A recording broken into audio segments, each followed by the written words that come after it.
Basta mga karamdaman, magluluto po tayo ng ginisang patola. Lalagay po muna tayo ng mantika. Simple lang po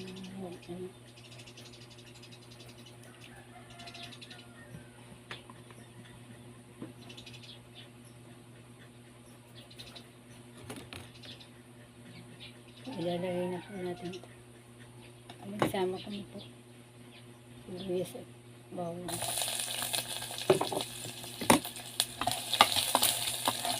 Ilalagay na po natin ito patola. Natin ilalagay po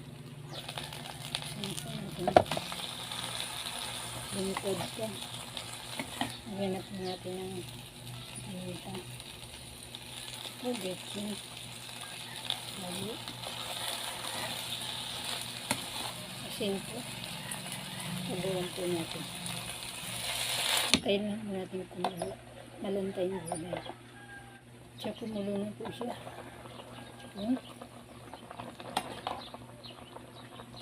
Lalagyan na po natin ito.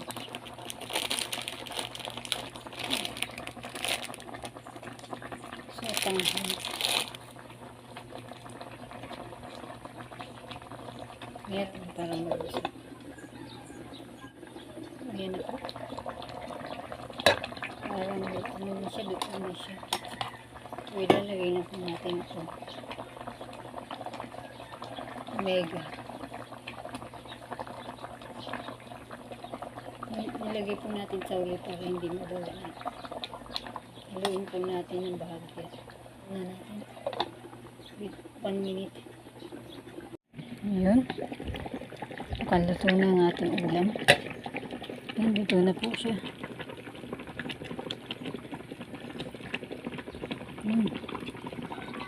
Simpleng ginisang patola with sotanghon and sardines.